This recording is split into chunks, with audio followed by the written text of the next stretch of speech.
Hello and welcome back to the Homecoming Podcast. This is Brianna, your host, and I'm so excited that you've joined me here today. This is really a space for me I call this like my audio diary, it's kind of like a free write verbal spill. I don't really know what to call it, but I'm here to really share all the things that are on my heart and all that's going around or happening for me in my life because there's been a lot of change lately, and I really think it fits with the brand to share how we can navigate these things with a little bit more connection to the body and a little bit more awareness. That doesn't mean that we navigate them perfectly. That doesn't mean that everything is roses.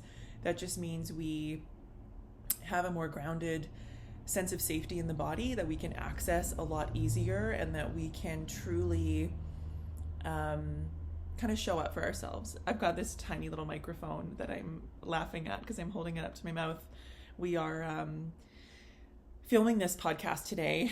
Going to be doing a little bit more on YouTube and sharing some things there. So I've got this cute little microphone. It's like very cute. So today I really wanted to share a bit of a life update as well as a few things that have just been coming through for me that I want to share with you guys because, I'm all about I've been a little not hidden, but sometimes I worry or think a lot, maybe overthink about what is okay to share, what matters, what is important to share, what is important for people. And I think sometimes that kind of gets me in this space where I feel like, well, nobody really cares, it's not really a big deal, but I want to kind of shift that a little bit and show up.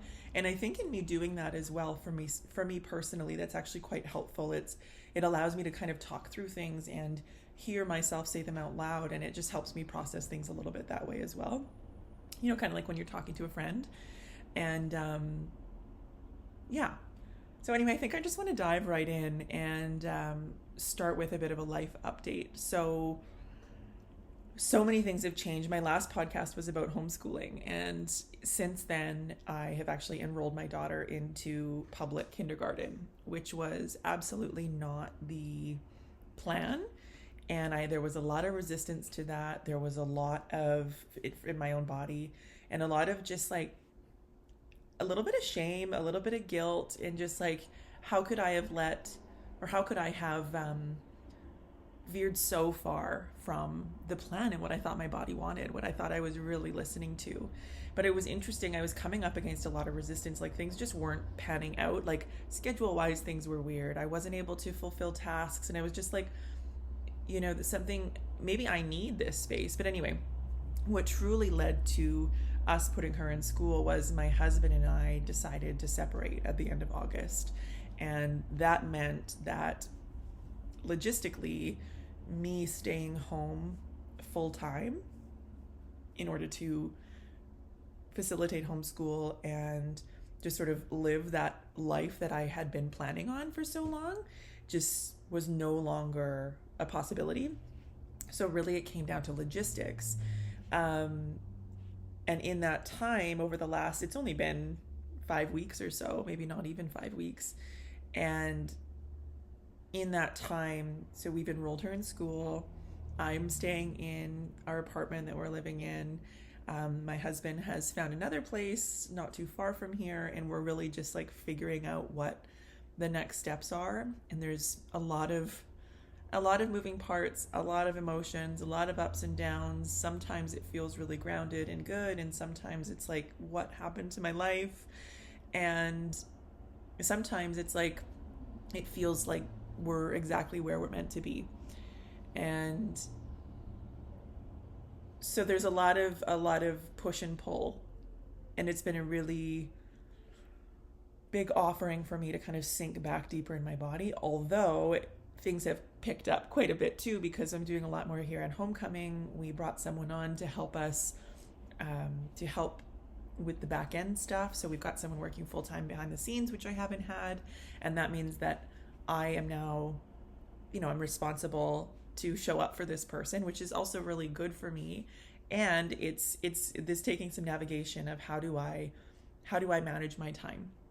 And so and what does my life look like now, because it really has shifted. And I don't know, if you've been around here long enough, you'll know that I'm a big shifter. A lot of things, I'm constantly going through transformation of some kind. And if you are in the same boat, I just want you to know that I feel you, and it gets easier. And the more we connect back to our bodies and find that safety, the more we really like peel back the layers and can just like be okay even when things aren't okay. Like we can feel safe in the body even if everything around us feels really chaotic. And that's really what homecoming is about, really finding that full sense of safety within, so that then you can navigate from like a calm nervous system, or you can navigate with a little bit more awareness, and you can know when you should be giving yourself a little bit more time, and et cetera, et cetera. So big changes on this front. So separation from husband, we would have celebrated our 4th anniversary this September, and daughter went to public kindergarten. She went to a French immersion school just down the road, and it actually has turned out to be, I think, a real blessing for all of us. I think it's been really supportive for her. My oldest daughter is quite, she's got a really beautifully sensitive personality. She's very shy when she can be very nervous when it comes to new experiences, but it's actually really been supportive to help open her up to these new experiences. And it's quite an honor to watch her expand a bit. But that being said, as we navigate public school, I am running into some of the things that I didn't want to experience, which would be the type of rules that are set in place. Like simply this morning, she was saying like, I didn't want to, the rules that have to be there. This isn't like a slight on public school. They've got 20 kids to manage in one class. I understand that there needs to be like structure, or else the day just doesn't run. I get that. That being said, I don't always think that my daughter, in terms of who she is, needs those rules. She really learns in a very different way. And so I do have a little bit of a concern about her almost being like pushed over or like bulldozed, because she really is very sensitive to other people. And anyway, she was telling me this story this morning about how she doesn't want to put her rain gear on. And I said, well, what do you have? Like, why don't you not wear your rain gear? And she goes, well, they'll just leave without me. And obviously the nuance of a child's recollection of a story can sometimes be a little bit different than the reality of what happened. So I can read between those lines. But really it's like those sorts of things of like, if she doesn't want to put on her rain gear, like I would be fine if she didn't put on her rain gear, and at home we would be fine with that. Or maybe we just, just these little things, and that we don't get control over, but she then has these rules put in place. I don't know what I'm trying to say here. I'm hoping this is coming across. It's little stuff, but over time it does build. So we might say like, oh, come on, it's just rain gear. But at the same time, over time, if she has multiple experiences like that every day, where she is not like, so in my mind, I think, okay, if she doesn't want her rain gear on, sometimes we got to put the rain gear on. Again, I'm not saying listen to the child 100%, but a lot of the times, like there's a reason for her. I know this about her specifically. She's like, it just doesn't feel right. It takes too long for me. It doesn't seem to fit for her in that instance. And so anyway, I guess all I'm doing is I'm trying to figure out how to navigate public school in a way that feels really authentic to us, me and my family and my kids as individuals. So, and really what that's looking like lately is just intense presence from my end and my husband's end, or I don't know what to call him now, but my co-parent's end. He's very involved. And so it's just like what it looks like, because now my daughter's out of the house longer than I'm with her during the day. So it's like that same thing about when you go to work, you are not like, you're away from the family more often than you're with them. And now it's happening for her at 5 years old. And that's, I think, what concerns me, is her influence is more so outside of the home than it is inside of the home. So it's really important to me now to ensure that her time inside of the home or with me, with us as a family, is very intentional and very present. So that means that I'm trying to utilize my time while she's at school to get all the other things done so that I can just be there with her, or I can, really be mindful of that time. And so we spend a lot of time at night when we're going to bed having conversations, and I try and ask her different questions and really understand what happened in the day, because it can be very easy to just plow through, plop her in front of the TV because I have to get dinner on and the house is a mess and all of these things. But so anyway, I'm just learning a lot more about presence. When she was home 24/7, it was easy to say like, yeah, we spent the whole day together and we would do some amazing things together and we would have a lot of present time. But there's a real need for it to be a little bit more intentional now that she's at school. So anyway, that's been a big learning experience. It's been fun, it's been rewarding, and it's also been really positive for all of us. Yeah. And then living in a home without a second pair of hands is different. And I signed up for a marathon or a half marathon at the end of August too. And so I've been trying to train, or I've been training for this half marathon that's happening on Canadian Thanksgiving in a couple of weeks. And it's just so many moving parts. And in this transition, there can be a lot of chaos. There can be a lot of overwhelm. There's just a ton of emotions. And so the practices that have really been keeping me grounded, or the things that have been really keeping me grounded, are work. So having someone else that needs me for things, that's been really helpful. I have my youngest daughter is now, I've organized some care for her, in-home care, 2 days a week with a really good friend of mine that feels really meaningful, that's fun for her, and then also gives me full range to have a couple hours twice a week to that's really all I have. So let's make those hours count, kind of thing. I've been moving my body a lot, so tons and tons and tons of energy stuck and stagnant in the body, and so the running has been really helpful. And then in between that, I've been doing some Pilates and some more like functional type training movement, because my body gets so stiff, and if I'm not moving my body, then my brain just kind of fogs right up. So that's really important to me. And I'm normally someone who really wants to push hard, and I'm trying a little bit harder to just let the day be what it's going to be. Like today I was going to go for a 10K run, and I got out for the run, and it was like, this is just going to be a 3K day. It ended up being a 5K day, but it's one of those things where I'm like, okay, just listen to the body, but just get out and move, just get up, do it, and try and have fun doing it, I guess. I don't know. I got some Reiki last week. My friend Charlotte did Reiki for me, which felt amazing. I've been doing Reiki on the weekends with some clients. And then every time I'm running, I end up doing some Reiki on myself. And so just getting in tune with that energy, then that is sometimes just to visualize it in the body for me feels so good and can help visualizing moving it out of the body. Because when the energy is stagnant in the body and we haven't been able to find a way to let it go or get it to move out of the body, it just swirls. And then that's where we get into this low overthinking, anxious mindset. And I've definitely moved through some of that. So movement has been key. Energy work has been key. And also, I was going to try and not drink coffee, but this is instant coffee. I don't even have coffee in the house, but I have instant. So I'm just making instant coffee. I don't think that's good, but anyway, just trying to nourish my body. Simple things. Energy, take care of my energy, move my body, eat good things, nourish my body. And I am drinking a lot more tea and trying to sleep, and just and running too has been really important. I've needed to stretch a lot. Holy man, I have not run for a long time, and then to get back into long distance running, wow, the body sure needs some love. So there's been a lot of baths, there's been a lot of stretching, foam rolling, chiropractor, acupuncture, really trying to look after myself and make sure that I'm properly, giving myself that support. So yeah, a lot moving through.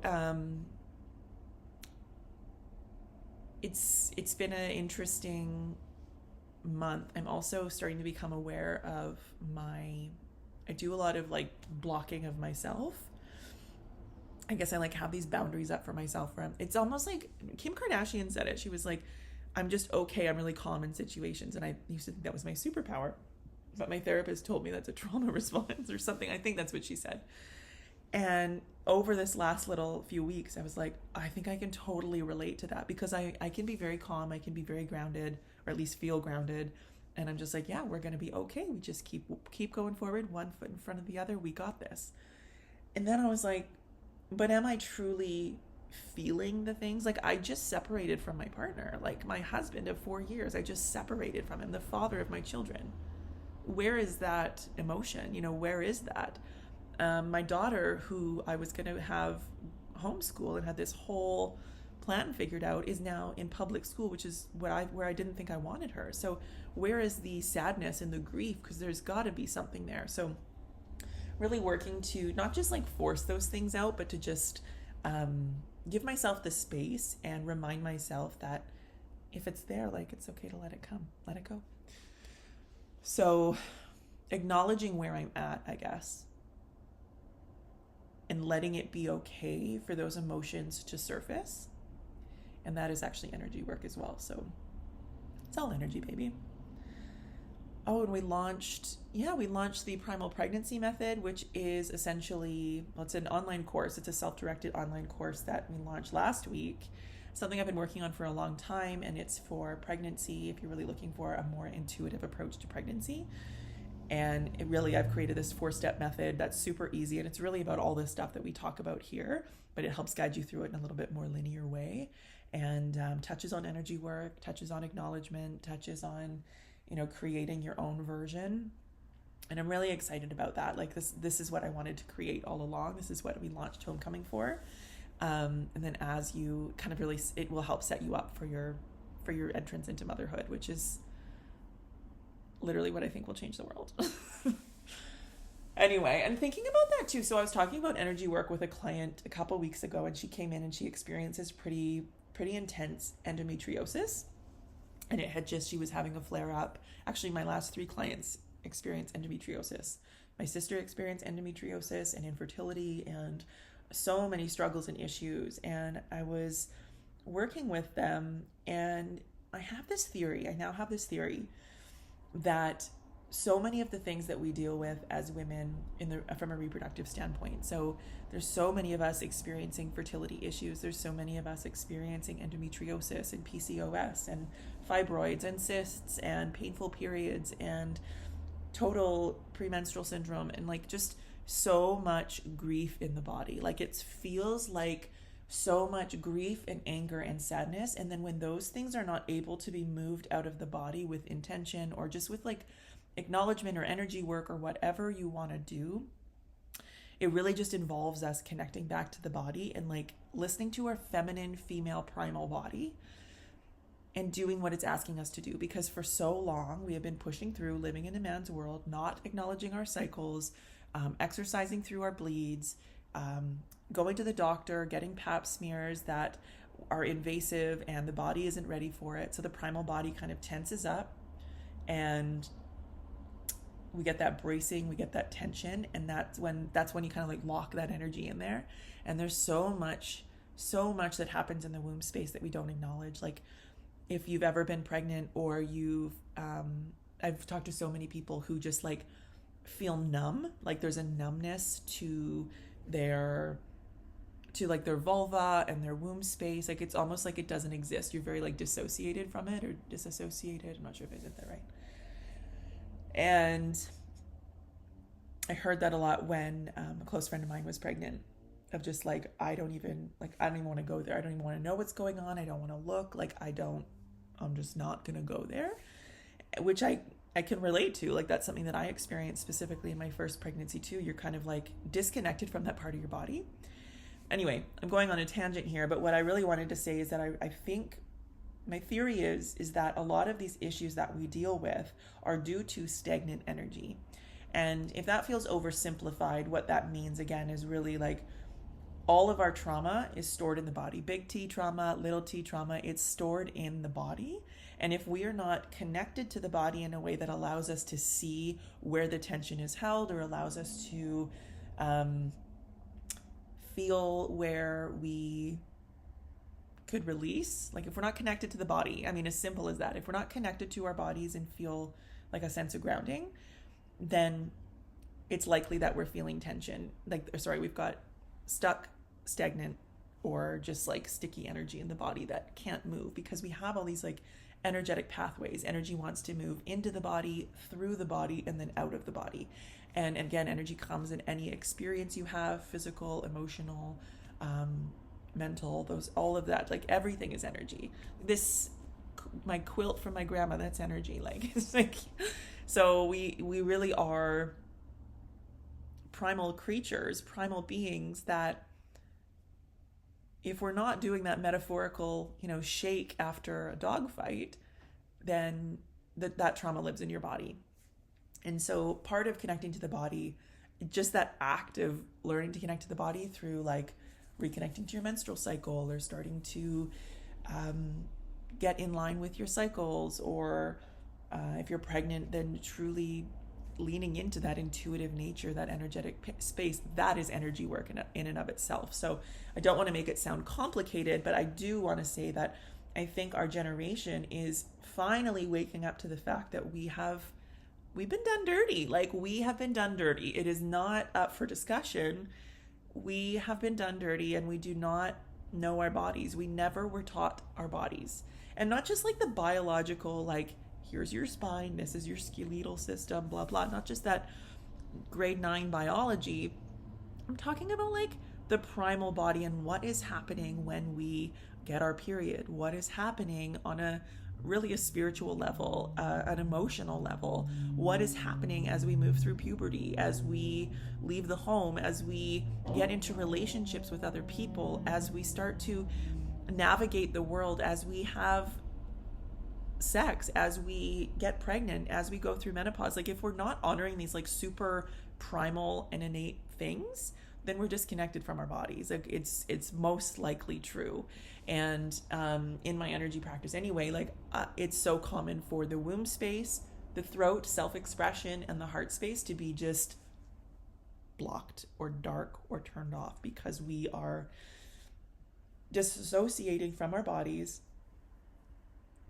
We're less connected to our bodies than we are to the outside world. And now it's more than ever with social media and just like everything. And even like something that I was thinking about in bed last night, which might seem super silly, but it actually is very, very on point. So I have very much lost my style since I had kids. Like, I just don't know. I used to think I was a stylish girl, and then my body changed, and then my preferences changed, and then all of this stuff kind of shifted, and I was like, I don't know what I like anymore, and I don't know what looks good on my body anymore. I don't even know what feels good on my body, because one day I'm feeling good, and the next day I'm feeling not so good. And so I do a lot of Pinteresting. I'll go on Pinterest and look for outfits. And I was laying in bed last night, and I was doing that a lot last week because I had a dinner to go to, and I had a pair of jeans I wanted to wear, or a pair of shoes I wanted to wear, but it was like, I don't know what to dress this with. So anyway, I'm laying in bed and I'm like, this is an opportunity for me to connect to myself even more, because I am relying on Pinterest. I am relying on somebody else to design my outfit for me. And what if I just stood in front of my closet and used my intuition to look at what I have? Because instead of trying to like match what I have to what someone else has, and I think it looks good on them, so hopefully it looks good on me, 9 times out of 10 it's not the same. A way more connected practice would be to go look in my closet at what I have, at what I have chosen that I like, and see what calls to me. Like, that would make more sense from a self-connection standpoint. And so it's just mind-blowing to me, like all these little instances where I'm like, okay, like I can connect to myself in different ways better every single day. So what was my point there? Just body connection, I think, and being aware of our own preferences, our own likes, our own desires, and how that can really shift. And over and over and over, as we allow ourselves more of those experiences, then we get to eventually find a sense of security in the body that we might not have had before. So, yeah. Yeah, it's been a really interesting. I can't wait for the next time I come on here, because I'll probably have run the half marathon. It'll be like, we're into a new month. So much might happen. Like, I don't know. I just feel so open right now. And I think sometimes that separation needs to happen too, in order for space. I'm not saying that needs to happen for everyone, but in my situation, it needed to happen for both of us individually to create the space for our own energy to move. And yeah. Anyway, so much to move through, so much to look forward to, and so much to feel. So thank you so much for being here. I'm here for your homecoming always, and I hope you have the most beautiful day. Until next time.